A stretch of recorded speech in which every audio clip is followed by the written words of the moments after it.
Imagine that you bought a house. There's a computer in the garage that we can't take with us, but it's a special computer. This computer has been designed by we don't know how, but it has tapped into all the wisdom of the universe. And all you ever have to do when you have a question or a problem or a goal of any kind is go down and sit there at the keyboard and program it in, and then push submit, and all the wisdom of the universe will go to work to answer your question or help you to achieve your goal. And if you had such a computer, would you use it on a regular basis? Would you be down there all the time if you wanted to increase your income, improve your health, change your relationships, repair your business, anything else? Well, you do have it, and that is this superconscious mind that we'll talk about. The difference between superior people and average people is superior people use their superconscious mind more often. Average people use it sporadically. It's almost like car crashes. They occasionally bump into an idea and think, wow, that's an interesting idea, and then go on home and watch television. And the superconscious mind and the superconscious capability is hidden within yourself. And then I'll show you how you can use it. We've spent the entire day now talking about goals and purpose and mission. Now the question is, how do we achieve our goals and purpose and our mission at the highest level possible? And this is the key. So we say the following are the characteristics of your superconscious mind. First of all, it has access to all data stored in your subconscious mind. That means everything that you have ever learned, everything you've read, experienced in your lifetime has been stored away, and when your superconscious mind is functioning, it can go back into this vast treasure trove, library of your mind, and it can pick out information, any piece of information. Sometimes you'll have a piece of information, an idea that will be from something you read or saw in a movie or had in a conversation decades ago. And it will just pop out when you're working with your superconscious mind to solve a problem or achieve a goal. The second thing is it can discriminate between valid and invalid data. Is your superconscious mind can actually bring you data, and it will only bring you valid data. The information it brings will be correct. You may have heard something or learned something that may have not been correct. A date, a time, a place, a fact, a figure. But when your superconscious mind is sorting information, it knows exactly what is correct and what is incorrect, which is why a superconscious solution is always correct, because it's always based on valid data. Now, two, it has access to data outside of your experience. It can tap into the universal mind, and all data that's available in the universe is available to your superconscious when you tune into it. It's very much like tuning into a massive receiving station in the universe.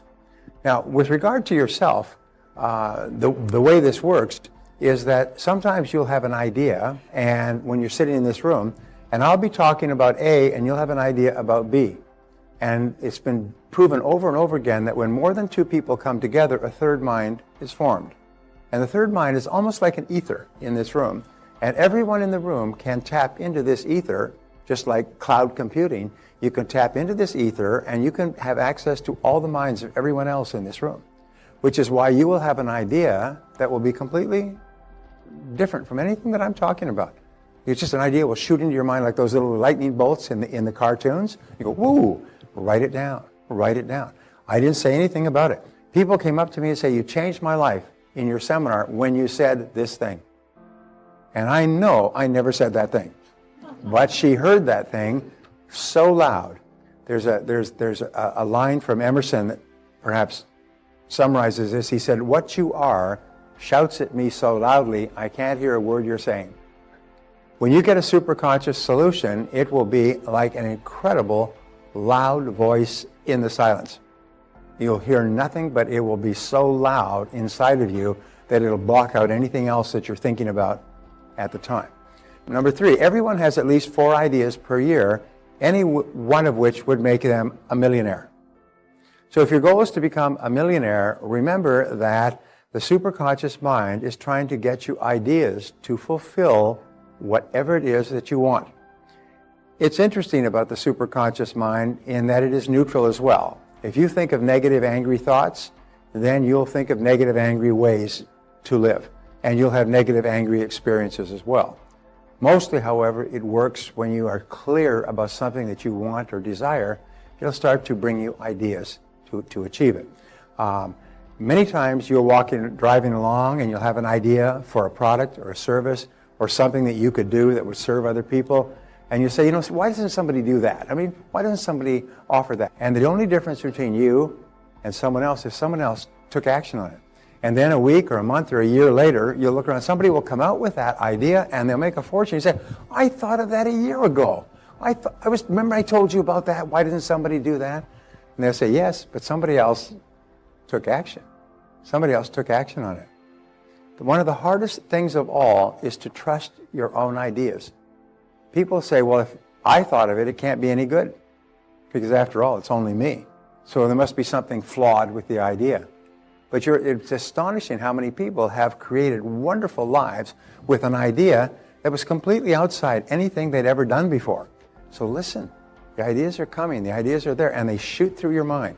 Many people will carry a little recorder. Many people will carry a little notebook. They'll put a notebook by the edge of the bed. They'll stop the car and write it down quickly. Because very often, the rule is what you're seeking for is seeking for you. What you want wants you. And so when you decide that you want something, it's time to tune in and get it. Say number 3, it functions 24 hours a day. That means once you have programmed a goal, as you have, both a goal and a mission, a major goal, and the more detailed you write out the goal, the more the superconscious mind can just really get its powers into it.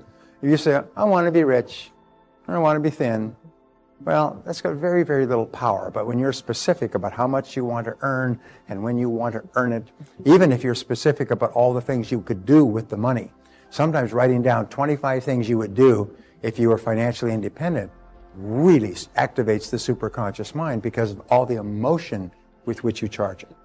Remember, if you have a thought without an emotion, it has no impact.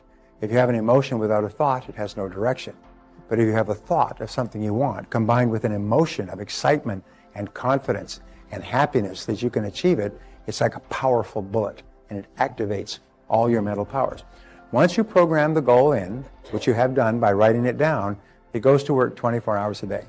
And it's sort of like planting seeds. If you plant grass seed, what will happen is the grass will spring up in a day or two. If you plant a bamboo tree, what happens with a bamboo tree? Well, if you ever heard the story of the bamboo tree, is you plant a bamboo tree and you water it and you fertilize it and nothing happens. You water it and you fertilize the seed, nothing happens for a year. And you keep doing that, nothing happens for 2 years, and you keep doing it, and nothing happens for 3 or 4 or 5 years. In the 5th year, it grows 60 feet into the air. It suddenly germinates and explodes into the air. And sometimes it's the same with a career or a goal or a book.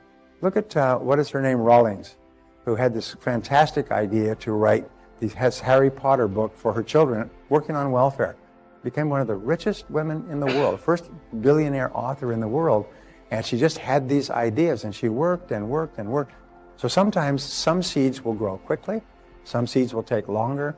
What you do is you just have to keep watering and fertilizing with confidence and faith until the seed springs into flower. So it's working 24 hours a day while you're awake, while you're sleeping, while you're busy doing something else. Your superconscious mind is on the job. Number 4, it automatically and continuously solves every problem on the way to achieving your goal. It automatically and continuously solves the problem, one problem after another. Now, there's a basic rule that you need to understand is that in order for you to achieve something greater than you've ever achieved before, you have to learn certain lessons. You've got to be schooled, and usually schooled in the school of hard knocks. You have to make mistakes, you have to make temporary failures and have disappointments and setbacks. This is the price you pay. But as I said before, when God wants to send you a gift, He wraps it up in a problem. So what superior people do is they look for the lesson in every problem that they have, and the lesson is often sent to you by your superconscious mind. And so whenever you have a problem, you'll get a solution or an insight to do something and do it. And it'll continually solve every problem progressively. This is all the great inventions, all the great musical concertos were all solved one step at a time, one scientific problem at a time. Poor, when you say poor, Thomas Edison did 11,300 experiments before he found the bulb that lit up and stayed lit. Reporter went to Thomas Edison after his 5,000th experiment, and the reporter from the New York Times said, Mr. Edison, why do you waste so much time on this invention? You've failed 5,000 times, according to your own admission. He said, young man, he said, you don't understand the way the world works. He said, I have not failed at all. I have successfully identified 5,000 ways that will not work, which puts me 5,000 ways closer to the way that will work, and I will find that way. Later, Edison explained that when I decide to achieve a goal or to invent something, as far as I'm concerned, all I need to do is remove all the ways that don't work until all that is left is the way that will. And that's how he approached every invention. He became the most prolific inventor in history. And all of his ideas came from the superconscious mind, which we'll talk about in a couple of seconds. Okay, number 5, it's capable of goal-oriented motivation. Now this is very important to understand. The superconscious mind cannot work without a goal. It's just like an exocet missile, a heat-seeking missile, has got to be targeted on something. And so when you set a goal, as you have in the previous session, now the superconscious mind can really grab onto that goal and go to work for it. Here's the point is, as we said before, when you set off a missile, it's already targeted on a target. When you set off your own exocet missile, it will find the target wherever it happens to be, anywhere in the world and under any circumstances. You can just set it off, and it has the ability to seek out the goal that you're looking for. And that's why it often brings it to you in the most remarkable ways. So you have to stay really, really wide open. So start to be sensitive to it, almost like a kid at Christmas. So it is capable. It releases ideas and energy for goal attainment. As a matter of fact, it is a source of what is called free energy. Now, free energy is the energy that Nikola Tesla, the great electrical genius, was able to tap out of the air and light up an entire studio. He would bring people, scientists, over. He would have his whole studio lit up with no wires and no connection, no generators, and then he would show them in the most miraculous way how he could turn on all the lights by extracting energy from the air. No one has ever been able to do it before or since. But Nikola Tesla was able to do it, and which is why he's called the greatest electrical genius in history. Free energy comes, for example, when you're really excited about something. Give you an example. When a person, especially a woman, is getting married, she gets by on about 3 or 4 hours sleep a night, and all the rest of the time, because of the high energy in the whole upcoming ceremony, she lives on free energy. And sometimes when you're really excited, mothers live on free energy as well, especially if they have 2 or 3 young children who are incredibly time-consuming from basically 5 or 6 in the morning until midnight. They are able to tap into a form of free energy. And when you have a goal, what happens is you tap into this form of free energy, almost like taking a plug and plugging it upward into this superconscious mind, and you just bound with energy. And it's the energy of the motivation and the excitement that comes from the goal. It doesn't happen in the absence of a goal. You must have clear, specific goals in order to tap into this free energy. Now, number 6, it responds to clear, authoritative commands. What we call positive affirmations is when you say, I earned this amount, I weigh this amount, I achieve this goal, the superconscious mind accepts it as a command. It's passed from your conscious mind through your subconscious mind and into your superconscious. It's almost like your subconscious mind are the workmen in the white coats who take the command from head office, your conscious mind, your deciding mind. They take it and they pass it on to the supercomputer, to the superconscious. And the superconscious computer operators just simply put it in and it goes to work. But it needs clear, authoritative commands. The most amazing thing that you found throughout your life is that when you make a decision, that wonderful quote that Cam quotes, when you make a decision, nature moves too. All manner of things begin to happen that would not have happened in the absence of the decision. So very often you'll make a decision either to get in or get out, either to do it or not do it, to make a commitment or walk away.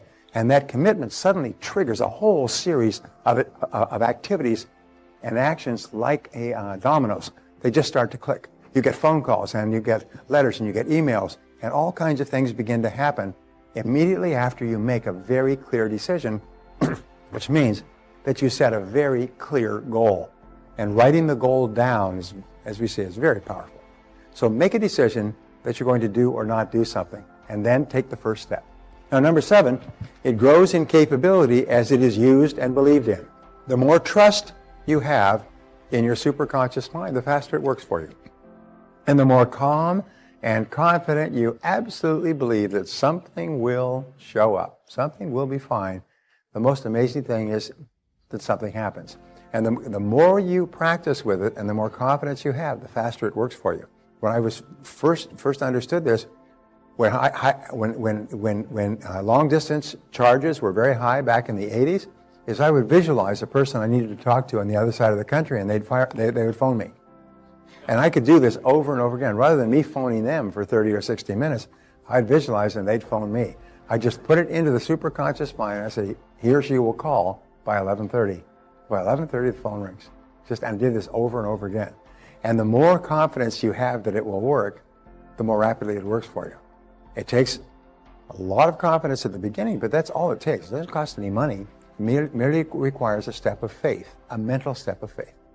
Number 8, it operates best with an attitude of confident expectancy.